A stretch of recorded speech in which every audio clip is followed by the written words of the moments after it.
فرماتے 3 بندے اللہ کی بارگاہ میں کھڑے کیے جائیں گے قیامت والے دن. کتنے بندے جی؟ اور تینوں بہانہ کریں گے کہ یا اللہ ہم عبادت نہیں کر سکے. 3 بندے. شعب الایمان میں امام بہقی نے نقل کیا. رسول پاک صلی اللہ علیہ وسلم فرماتے ہیں سب سے پہلے ایک غلام کھڑا کیا جائے، جو کسی کا غلام ہے، کھڑا کیا گیا اللہ کی بارگاہ میں. اللہ پاک نے فرمایا تو نے میری عبادت کیوں نہیں کی، نماز کیوں نہیں پڑھی؟ تو کہتا ہے یا اللہ میرے اوپر بندوں کے حق ہی بڑے تھے، میں کسی کا غلام تھا، تو خدا بندہ میں کیسے تیری عبادت کرتا؟ میں تو غلامی کی زندگی گزار رہا تھا، مالک کی بات مانتا کہ تیری مانتا؟ میرے نبی پاک صلی اللہ علیہ وسلم کے صحابی فرماتے ہیں اللہ کریم حضرت یوسف علیہ السلام کو بلائے گا اور جناب یوسف کو اس کے سامنے کھڑا کر کے کہا یوسف اسے بتا تو نے کتنی قید کاٹی ہے، اسے بتا تیرے بھائیوں نے تجھے کنویں میں پھینکا ہے، اسے بتا تو نے کتنی تکلیفیں سہی ہیں. حضرت یوسف جب بات کر رہے ہوں گے تو رب اس سے کہے گا میرے یوسف نے تکلیفیں بڑی سہی ہیں پر سجدہ ایک بھی قضا نہیں کیا، سجدہ ایک بھی. تو بتا تو زیادہ غلامی میں تھا کہ یوسف زیادہ پریشانی کے عالم میں تھے؟ وہ کہیں گے نہیں یا اللہ یوسف ہی تھے. فرمایا پھر تو میری بارگاہ میں بہانے کرتا ہے، میری بارگاہ میں بہانے کرتا ہے. اللہ اکبر. میرے نبی کریم صلی اللہ علیہ وسلم فرماتے ہیں رب کریم فرمائے گا اس سے جو تاجر تھا بھئی تو نے نماز نہیں پڑھی، عبادت نہیں کی، میرا ذکر شکر نہیں کیا، تو عرض کرے گا یا اللہ میں تاجر تھا، میری ڈیوٹیاں بڑی تھی، کاروبار بڑا پھیلا ہوا تھا. یہ اللہ خیر کرے آپ کو جسے پوچھ لے میاں صاحب نماز نہیں پڑھتے، کہتا میں نے ٹائم کوئی نہیں نماز پڑھنے کا. تو میں نے کہا بڑی اچھی بات ہے، اللہ خیر فرمائے، اللہ معاف فرمائے، اللہ اپنی رحمت کرے. ٹانگ ٹوٹ جائے نا آج تو لٹا لیں گے ڈاکٹر صاحب، 3-4 پلیٹیں ڈالیں گے، 6 مہینے کام کو نہیں کرنے دیں گے. تو پھر آپ کا کیا خیال ہے آپ کے بچوں کی روٹی عرش سے گرے گی؟ کھائیں گے کھانا کہ نہیں؟ نظام روک جائے گا دنیا کا. میرا خیال ہے جتنے تاجر فوت ہو گئے اس کے بعد تجارت ختم ہو گئی دنیا میں. بہانہ کرتے ہم. میرے نبی کریم صلی اللہ علیہ وسلم فرماتے ہیں تاجر سے پوچھا جائے گا تو نے عبادت کیوں نہیں کی، عبادت کیوں نہیں کی؟ تو عرض کرے گا یا اللہ کام بڑے تھے، تجارت لمبی چوڑی تھی، پھیلی ہوئی، ادھر بھی ڈیوٹی ادھر بھی ڈیوٹی، وہاں بھی جانا یہاں بھی جانا. اللہ حضرت سلیمان علیہ السلام کو بلائے گا اور بلا کے کہے گا سلیمان تو پوری دنیا کا حکمران تھا اور پوری دنیا کی تجارت کرنے والا تھا، تو زیادہ مصروف تھا کہ سلیمان زیادہ مصروف تھے؟ حضرت سلیمان علیہ السلام بتائیں گے کہ میری کتنی ڈیوٹی تھی، صرف ایک گھر کی نہیں، ایک وطن کی نہیں، ایک صوبے کی نہیں، پوری دنیا کی.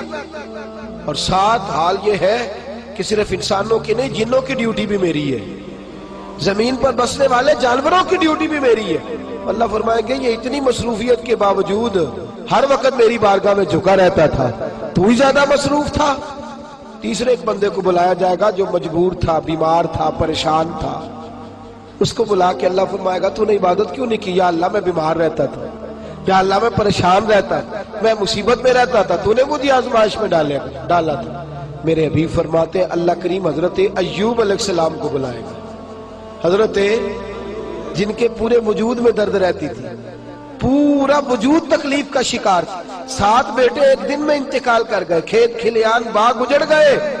مجنو بن کے وچ بازارا کدی ککھا وانگ رلائے تے کدی کہایا کنبا سارا، سر نیزے اتے چڑھائے، آدم یار مناؤن دی خاطر اسا کی پیس بٹائے. فرمایا حضرت ایوب کو کھڑا کر کے اللہ فرمائیں گے تو زیادہ بیمار تھا کہ ایوب؟ تو زیادہ تکلیف میں تھا کہ ایوب؟ یا اللہ نہیں، درد تو انہیں زیادہ تھا، تکلیف تو انہیں زیادہ تھی. تو اللہ فرمائیں گے اس کا تو ایک سجدہ بھی قضا نہیں ہوا، ایک سجدہ بھی قضا نہیں ہوا. اور تو کہتا تھا جناب بندہ ٹینشن میں ہو تو نماز تو نہیں نہ پڑھی جاتی، بندہ پریشان ہو تو بندہ پریشان ہو تو تنخواہ پکڑی جاتی ہے، بندہ پریشان ہو تو دنیاوی باتیں ساری ہوتی ہیں. میرے دوستو اتنی آزمائشیں نہیں جتنا اپنے اپنے وجود پر بوجھ ڈالا ہے. میرے رسول کریم صلی اللہ علیہ وسلم نے مزاج دیا ہے، صحابہ کو سمجھایا ہے. اور صحابہ کرام کا تو طریقہ یہ تھا وہ تو آزمائش کو پکڑ کر گلے، آزمائش کو تھامتے تھے، اور جو آزمائش میں نہیں ہوتا تھا اس سے پریشان ہوتے. ذرا توجہ فرمائیے. حضرت خالد بن ولید کا نام سنا ہے؟ یہ سیف اللہ ہے، اللہ کی تلوار. حضرت خالد بن ولید نے اپنی بیوی کو طلاق دے دی.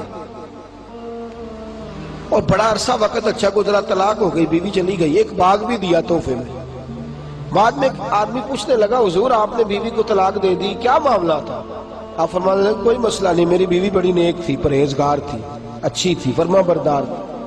انداز دیکھیے گا، کہنے لگا جناب عجیب بات ہے، طلاق بھی دے دی اور اچھی بھی بڑی تھی، کس بات پہ طلاق دی؟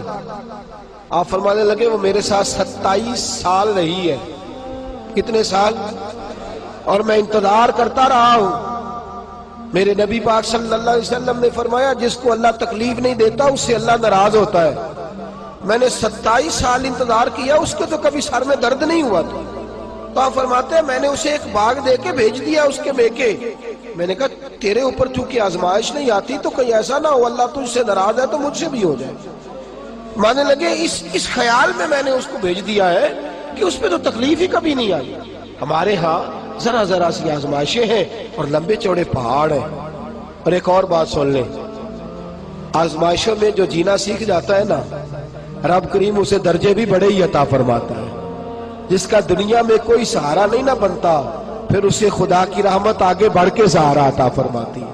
اپنی زندگی کے اندر آزمائش سے لڑنا، تکلیف سہنا، ذہن بنا لے تکلیفیں آئیں گی، آزمائشیں آئیں گی، بیماری آئیں گی، مجھے برداشت کرنا۔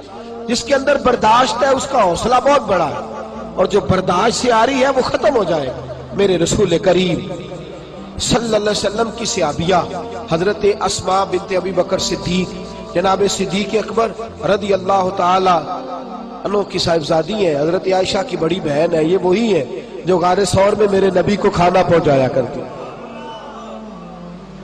90 سال سے زیادہ عمر ہوگی حضرت اسماء کی، اور ان کے صاحبزادے عبداللہ بن زبیر رضی اللہ تعالیٰ عنہ۔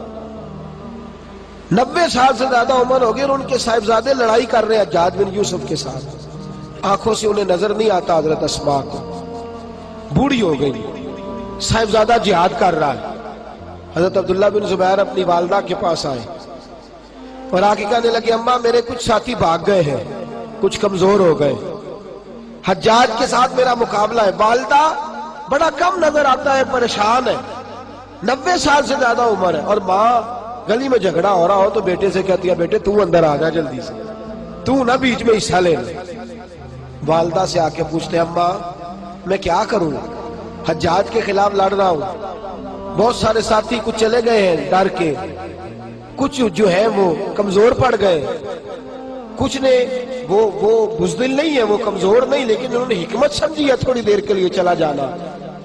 ماں کہنے لگی بیٹے پہلے تو یہ بتا کہ تو حق پہ ہے کہ نہیں، دولت کے لیے تو نہیں لڑ رہا، اقتدار کے لیے تو نہیں لڑ رہا۔ کہنے لگے اماں قسم اللہ کی عزت کی میں حق پہ ہوں، میں فکر امام حسین کا وارث ہوں، میں ظالموں سے لڑ رہا ہوں۔